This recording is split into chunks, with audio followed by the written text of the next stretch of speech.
Hello बच्चों, तुम सभी का स्वागत है टीम आरएसआर यूट्यूब चैनल में। और आज हम तुम्हारे लिए लाए हैं फाउंडेशन बैच के फिजिक्स का पिटारा। ये पिटारा तुम लोग को एनडीए फाउंडेशन बैच के शक्ति को दर्शाएगा, उसके कंटेंट लेवल को दर्शाएगा। तो हम लोग जैसा कि यहाँ देख सकते हैं, हम केवल बेसिक ही नहीं देते, पेपर भी छापते हैं। इसका प्रमाण तुमको अभी मिलने वाला है, अभी तुरंत। तो चलो बिना समय व्यर्थ करते हुए तुरंत टॉपिक की ओर चलते हैं और जानने की कोशिश करते हैं कि आज के पिटारे में क्या है। लेकिन पिटारे में जाने से पहले एक चीज दिमाग में रखो। 13 सितंबर को 11 बजे दिन में हम लोग तुम सभी के लिए प्रज्ञान बैच ला रहे हैं, जो तुम्हारे लिए एक नया सौगात होगा। और वो किसके किसके लिए होगा? एनडीए के लिए, सीडीएस, एफकेट फाउंडेशन एंड एसएसबी। चलो, तो ये चीज़ याद रखना, दिमाग में अभी से सेट कर लो, रिमाइंडर लगा लो। ठीक है बेटा, तो चलो हम लोग आगे चलते हैं। जैसा कि तुम लोग देख सकते हो, यहां दिख रहा होगा तुम लोग को 2 मीटर। वेट, हाँ 2 मीटर। ठीक, देखो 2 मीटर। ये देखो इसका आंसर 0.5, 0.5। इस तरह का कई सारा क्वेश्चंस हम लोग किए हैं, कई सारा क्वेश्चंस कि कॉनकेव में माइनस क्यों होता है, कॉन्वेक्स में प्लस क्यों होता है, ये सारा चीज हम लोग पढ़े। तो अगर सिर्फ एक क्वेश्चन लाए हैं, उसका मतलब ये नहीं कि सिर्फ एक क्वेश्चन हुआ है, कि कितना सारा क्वेश्चन कराया जाए, कितना क्वेश्चन प्रूफ दे। और ये एनडीए फाउंडेशन बैच के जो स्टूडेंट्स हैं, वो कमेंट बॉक्स में ज़रूर शो कर देंगे कि इस तरह के क्वेश्चंस या इस कॉन्सेप्ट के क्वेश्चंस कितने सारे किए हैं हम लोग, एक नहीं कई सारे। चलो फिर देखो, ये क्वेश्चन पॉजिटिव चार्ज और नेगेटिव चार्ज को मैग्नेटिक फील्ड में डाला जाएगा तो क्या होगा, ये बोला गया। ठीक, तो यहां देखो पॉजिटिव चार्ज, नेगेटिव चार्ज। ठीक, ये देखो ये अंदर की ओर है तो इस तरफ हो रहा है, ये बाहर की ओर है तब इस तरफ हो रहा है। तो दिख रहा है बाहर की ओर डाउन, अंदर की ओर डाउन। इसका मतलब क्या है? इसका मतलब दोनों विपरीत दिशा में काम कर रहा है, दोनों विपरीत दिशा में काम कर रहा है, एक ऐसे घूम रहा है, एक ऐसे घूम रहा है। तो वही चीज तो है, दोनों सेपरेट हो जाएगा, अलग हो जाएगा, ऐसे करके ऐसे घूमना शुरू कर देगा दोनों। देखो वर्ड भी स्पेसिफाई किए हैं, इलेक्ट्रॉन मतलब नेगेटिव चार्ज। चलो, जैसे ये क्वेश्चन 1.5 मीटर है तो कितना चाहिए मिरर का साइज जिससे पूरा वस्तु दिख सके, पूरा इंसान दिख सके, कुछ भी। तो देखो सेम 6 फीट का इंसान है, प्लेन मिरर चाहिए मिनिमम। देखो यहाँ मिनिमम वर्ड भी स्पेसिफाई किया गया है, यहाँ मिनिमम वर्ड देखो। फिर उसके बाद देखो यहाँ 3 फीट आंसर। और ये नहीं कि सिर्फ आंसर सिर्फ आधा कर दिया, ना ना ना ना ना। देखो यहाँ पे ये देख सकते हो, रे डायग्राम से प्रूव भी किए हैं कि ये इतना बड़ा मिरर चाहिए 3 फीट का, प्रूव किया हुआ है रे डायग्राम से। ये नहीं कि बस हो गया ना ये चीज। अब फिर आगे देखो, ये जो लाइट होता है ट्रांसवर्स वेव होता है, किसके थ्रू पता चलता है? क्या ट्रांसवर्स वेव पोलराइजेशन के थ्रू पता चलता है? हाँ सर, पोलराइजेशन यहाँ भी है, यहाँ भी है। अच्छा, आप क्वेश्चंस भी कराए हैं सर? हाँ बेटा देखो क्वेश्चन भी है यहाँ पे। ठीक, लाइट वेव पोलराइज्ड कौन, जो इंडिकेट करता है कि ट्रांसवर्स वेव है। एकदम हू बहू वही क्वेश्चन, हू बहू वही क्वेश्चन। यहाँ से तुम लोग एक चीज देख सकते हो कि हर चीज का दो दो प्रूफ मिल रहा है, कि एक कॉन्सेप्ट का और दूसरा क्वेश्चन का भी। मतलब कॉन्सेप्ट क्लास में, कॉन्सेप्ट में जो बताते हैं वो तो आता ही है, क्वेश्चन भी बता रहे हैं वो भी आ रहा है, दोनों आ रहा है। चलो फिर उसके बाद ये देख सकते हो कि स्टार्टिंग में ये था, एंड में ये हुआ, टाइम ये दिया हुआ है। तो देखो स्टार्टिंग में इतना दूरी था, एंड में ये दूरी ये है, बीच का टाइम दिया हुआ है ये। ठीक, दोनों के बीच का डिफरेंस क्या दिया हुआ, देखो x2 माइनस x1 कितना दिया हुआ है 10 किलोमीटर। देखो लिखे, मतलब क्वेश्चन वहीं पे बना रहे हैं हम। सोचो एनडीए जो क्वेश्चन पूछ रहा है वहीं पे क्लास पढ़ाते पढ़ाते, हाँ ठीक है ये क्वेश्चन बहुत इंपॉर्टेंट लग रहा है, चलो बनाओ और बच्चों से पूछो, बच्चे बता रहे हैं आंसर। तो देखो यहाँ पे ठीक, अलग देखो 5 किलोमीटर और 50 किलोमीटर, ये भी थोड़ा बहुत मैच कर रहा है। तो ये देख सकते हो तुम लोग कितना मैच कर रहा है।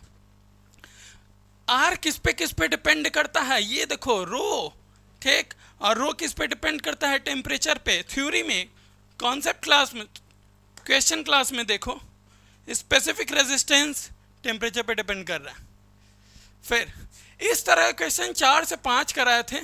ये बोले थे तुम लोग से कि इस तरह का क्वेश्चन, बल्ब से रिलेटेड क्वेश्चन 4 से 5 आ सकता है, और पांचों वैरायटी बताए थे, तो उसमें एक वैरायटी आ गया। और लास्ट के क्लास का बात है ये, लास्ट के क्लास में तुम लोग को बताएं ये चीज़ की बहुत इंपॉर्टेंट चीज़ है, ये ज़रूर तैयार रखना। देख लो, फिर देखो उसके बाद अब ये देख सकते हो तुम लोग कि v equal to u plus 80 ये इक्वेशन दिया हुआ है, तो 2 इक्वेशन दिया हुआ है, ठीक, 3 इक्वेशन दिया हुआ है, कितना भी इक्वेशन दिया हो। तुम लोग जानते हो कि इक्वेशन ऑफ मोशन तीनों होता है, तो तीनों को एक दूसरे के जगह पे उपयोग में किया जा सकता है। तो देखो हम बोला गया है v और t का तुमको इक्वेशन दिया हुआ है, ठीक, ये जान लो ये v t का इक्वेशन कहलाता है। और यहाँ एस टी का ग्राफ बनाने के लिए बोला, मतलब एस टी का ग्राफ चाहिए, एस टी का इक्वेशन चाहिए। एस टी का इक्वेशन कौन है, ये वाला एस टी का इक्वेशन है, ठीक। तो एस टी का इक्वेशन उठाएं, और क्यों ऊपर है ये भी बताया गया, क्यों ऊपर है देखो ये भी बताया गया। ये नहीं कि बस ऊपर होता है, ना ना ना, देखो ये ऊपर क्यों है, ये यू टी होता है, यू टी अगर 0 हो तो नीचे से शुरू होगा। फिर देखो आगे, ये तो पता नहीं कितना बार बताया है, मतलब ये ऐसा हो गया है कि जब भी क्लास में आते थे एक बार ये ड्रॉ कर देते थे। तो अब मेन बात है, एक एक क्वेश्चन का 3-3, 4-4, 5-5 प्रूफ देना सही नहीं है, ठीक। प्रूफ हम आशा करते हैं वो बच्चे देंगे जो क्लास लेते थे, ठीक, वो भी कमेंट बॉक्स में। चलो तो ठीक है बेटा, ये देखो नॉन ओएमिक पदार्थ है ये, ठीक, इसका ग्राफ, इसका ग्राफ, ये देखो, ये सिर्फ ये बोला है इस तरफ वाला, यहाँ पे दोनों बताया गया, ठीक, इस तरफ वाला भी, इस तरफ वाला भी, ठीक। ये फॉरवर्ड बायस कहलाता है, छोड़ो क्लास थोड़ी ना है, प्रूफ देखो अभी। चलो फिर इसके बाद देखो, मास दिया हुआ है, वेलोसिटी दिया हुआ है, मास दिया हुआ है, सेकंड वेलोसिटी निकालना है, ठीक। तो पहले तो ये देखो कि हम ये बताए हैं कि अलग अलग केसेस में क्या क्या होता है, कब वेलोसिटी चेंज होता है, कब वेलोसिटी घटता है, कब वेलोसिटी बढ़ता है। फिर उसके बाद यहाँ पे देख सकते हो इक्वेशन दिया हुआ है, पहले ये था, फिर टकराया, फिर ये हुआ, बाद में इक्वेशन ये डाल दिए, फिर ये इक्वेशन जनरेट हुआ, बस। अब तुमको बस वैल्यू रखना है, ये 0 दिया है ये खत्म, ये 0 दिया है ये खत्म, ये 0 दिया है ये खत्म, बस ये दोनों बचा। अब वैल्यू रखना, वैल्यू रखना है बस। बस वैल्यू रखने के लिए तुमको क्वेश्चन दिया गया था कि आशीष सर का क्लास ले लो और उसके बाद वैल्यू रखना सीख जाओ, बस तुम्हारा हो जाने वाला है।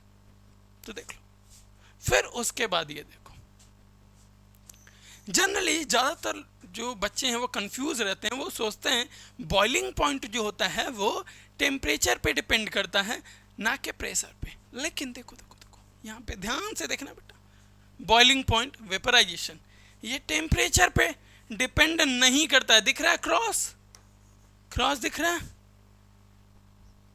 लेकिन प्रेशर पे डिपेंड करता है। तो प्रेशर पे दिख रहा है, ये देखो प्रेशर पे, तो देखो वही चीज पूछ दिया। चलो फिर उसके साथ तुम लोग जैसे कि जानते होगे कि चांद पे हम लोग 0 पे ऐसे ही उबाल सकते हैं पानी, ऐसे ही। तो ये टेम्परेचर पे निर्भर नहीं कर रहा है, ठीक। फिर देखो, अब मेरा एक आदत है मनमोहक चित्र बनाकर तुम लोग को पढ़ाने का। हो सकता है कि तुम लोग मोहित हो जाओ, तो अपने भावनाओं को कंट्रोल करो, ठीक, इस चित्र को देखकर। तो अब देखो बेटा, साउंड क्या है ये पूछा गया है। देखो ये एक एस नाम का बच्चा है, पूरा नाम नहीं लिखते हैं, ठीक। एक बच्चा है जिसका नाम एस से शुरू होता है, एक बच्चा नाम है बच्चा है जिसका नाम ए से शुरू होता है, वो इससे बात कर रहा है, कुछ बोल रहा है, तो देखो साउंड जा रहा है, वो साउंड कौन सा है, ठीक, लॉन्गिट्यूडनल वेव है, क्योंकि बीच में कुछ नहीं है ना, एयर है इसलिए। फिर देखो थ्योरी में भी लिखवाए हैं, ये मतलब ये कंटेंट में भी है, ठीक, तुमको मतलब देखो हर चीज़ का प्रूफ क्वेश्चन में मिलेगा, कॉन्सेप्ट में मिलेगा, कंटेंट जो रिटन कंटेंट होता है उसमें मिलेगा, ठीक। तो एक ही चीज़ 3-3 बार रिवाइज किए हो तुम लोग, ठीक। फिर देखो यहाँ पे ये देख सकते हो 13 तारीख 11 बजे, ठीक, ये रिमाइंडर है, मिस कर दिए तो बहुत लॉस हो जाएगा। तो 11 बजे तो सब कुछ छोड़ छाड़ के एकदम आराम से बैठ के देखना है इसे, ठीक। चलो फिर उसके बाद आगे चलते हैं। जैसे ये क्वेश्चन है बेटा, ठीक, वैसे तो ये क्वेश्चन हमको लग रहा है हम लगभग 3 या 4 मेथड से कराएं, 3 से या 4 मेथड, लेकिन यहाँ तुम लोग के सामने 1-2 मेथड ही रखेंगे, ठीक। मतलब ग्राफिकल मेथड है, फिर वेलोसिटी मेथड, मतलब रेजिस्टेंस मेथड है, प्रोपोर्शनल मेथड है, कितने सारे मेथड से ये क्वेश्चंस कराएं, ठीक। तो 3 मेथड अभी जो बोले ना बेटा, वो 3 मेथड का प्रूफ नहीं लाए हैं यहाँ पे, ठीक। तो देखो ये है डिफरेंशिएशन मेथड, ठीक। तो देखो F is equal to m a पूछा है ना, वो एम तो कांस्टेंट होता है, बस ए निकालना है तुम लोग को। तो देखो यहाँ से शुरू किया गया है, ए यहाँ पे निकाल के ख़त्म किए हैं तुम लोग का, ठीक। एक मेथड हो गया। दूसरा मेथड देख सकते हो, F is equal to m a होता है तो ए से इक्वेट किया गया माइनस जी को, ठीक। तो ये दूसरा मेथड हो गया। प्रोपोर्शनल मेथड एक होता है, प्रोपोर्शनल मेथड ये बताता है एफ डायरेक्टली प्रोपोर्शनल टू कब वी होता है, एफ डायरेक्टली प्रोपोर्शनल टू कब ए होता है, एफ डायरेक्टली प्रोपोर्शनल टू कब एक्स होता है, इसके पीछे का रीजन। ग्राफिकल मेथड अब छोड़ दो, कितना मेथड क्या पता है। तो ये जो क्वेश्चन है छोड़ ही दो कि कितना तरह से हम लोग कर चुके हैं इस क्वेश्चन को। फिर उसके बाद देखो, ये देखो कोई चीज कैसे डूबता है, कोई चीज कैसे तैरता है, क्या एंगल होता है डूबने तैरने का, सब कुछ का। तो ये देखो ये पूरा फॉर्मुलेट किया गया, ठीक। सिर्फ फॉर्मुलेट नहीं किया गया, ये नहीं कि सिर्फ फॉर्मुलेट करके बोल दिए, क्वेश्चन देखो तुम, ठीक, सेम वही क्वेश्चन, ठीक। तो समझ सकते हो तुम लोग, अगर फोकस रहे तो क्या नहीं किया जा सकता। अब यहाँ पे आओ, ये देखो ये जो हम लोग देखते हैं डस्ट पार्टिकल को, कहीं भी डस्ट पार्टिकल दिख रहा है, कहीं भी डस्ट पार्टिकल देखते हैं, वो कैसे देखते हैं, क्या देखते हैं, किस कारण देखते हैं, वो टिंडल इफेक्ट होता है, ठीक। तो ये देखो टिंडल। और एक चीज जान लो तुम लोग, टीचर का कंटेंट जितना यहाँ पे रहता है ना, ठीक, मान लो टीचर 100% कंटेंट दे रहा है, ठीक, तो उसका 20% ही तुमको बोर्ड पे दिख रहा है, 80% तो बोलता है वो, ठीक। तो सोचो कि यहाँ पे सिर्फ यहाँ पे जो शो किया जा रहा है वही तुम्हारा 100% मैच कर रहा है, 100% मैच कर रहा है बेटा। तो अब सोच लो कि अगर ये प्रूफ का बात आ जाए कि बोलने वाला भी जो है वो ही प्रूफ देना है, तब तो मतलब एक वर्ड भी नहीं अलग होगा, हर एक वर्ड भी मैच करेगा, हर एक वर्ड। फिर देखो बेटा, ये देखो किसी भी हीटिंग एलिमेंट में नाइक्रोम क्यों यूज किया जाता है, उसके पीछे का कारण क्या है। क्या टंगस्टन नहीं किया जा सकता क्या? टंगस्टन भी तो होता है हाई रेजिस्टिव, होता है ना हाई रेजिस्टिव, फिर हाई मेल्टिंग होता है, लेकिन टंगस्टन नहीं किया जाता, नाइक्रोम ही यूज किया जाता है। ये भी हम लोग क्लास में पढ़े थे, ये भी क्लास में पढ़े थे कि टंगस्टन क्यों नहीं किया जाता है, नाइक्रोम ही क्यों किया जाता है। फिर उसके बाद देखो, फिर pressure inversely proportional to area, directly proportional to force. और फोर्स भी कौन सा, कोई भी फोर्स नहीं, जो परपेंडिकुलर फोर्स होता है वही फोर्स। तो ये देखो बेटा, यहाँ तो अलग अलग एरिया दिया हुआ है और उस एरिया के अकॉर्डिंग तुम पे प्रेशर बताना है कि प्रेशर कितना लग रहा है। तो तुम लोग जान रहे हो यहाँ पे इनवर्सली प्रोपोर्शनल है, तो बस यहीं पे काम खत्म, जितना ज़्यादा प्रेशर उतना मेरे पास एरिया कम, ठीक, बस। फिर उसके बाद देखो, ये प्रेशर से रिलेटेड, प्रेशर का यूनिट से रिलेटेड, बार तो जानते हो, बैरोमीटर, जो टोरिसेली नाम के साइंटिस्ट इन्होंने बनाया था। फिर उसके बाद देखो ये मिली कंफ्यूज करेगा, तो मिली भी देखो लिखे हुए हैं, देखो यहां पे भी, ठीक। थ्योरी एक्सप्लेन करना बहुत मजा आता है हमको, बहुत मजा, मतलब प्यार है हमको, ठीक, ठीक। तो यहां पे तुम लोग देख सकते हो। फिर उसके बाद अब ये कितना बार ही बोले, ये तो गिनती ही नहीं किया जा सकता है कि लाइट का स्पीड और साउंड का स्पीड कितना बार बोला गया, कितना बार। लाइट का लगभग 10 से 12 क्लास हम लोग लिए थे। 12 क्लास में लगभग हर 2 क्लास में एक बार तो हम लोग मेंशन करते ही थे कि लाइट का स्पीड ये होता है, ठीक। और सबसे बड़ी बात ये भी मेंशन किया गया है कि लाइट का स्पीड क्यों है, यही होता है, क्यों इतना होता है ये भी।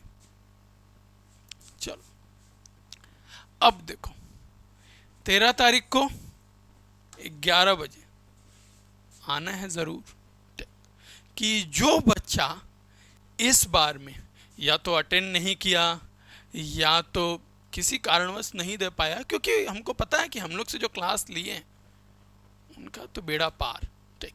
लेकिन और भी जो बच्चे हैं वो आकर जुड़े, ठीक, और तुम भी अपने सपनों को पूरा करो, ठीक। हम लोग पूरी तरह से साथ देने के लिए तैयार हैं, बस तुम लोग को उतना मेहनत करना पड़ेगा। और अगर किसी को कोई कंफ्यूजन है इसके रिगार्डिंग, ठीक, तो ये नंबर है बेटा, ये नंबर पे कॉल कर सकते हो और कॉल करके अपने सारे दुख दुविधा और कंफ्यूजन का समाधान पा सकते हो, वो भी कुछ क्षणों में। तो चलो हम लोग मिलते हैं 13 तारीख को 11 बजे, तब तक के लिए बाय।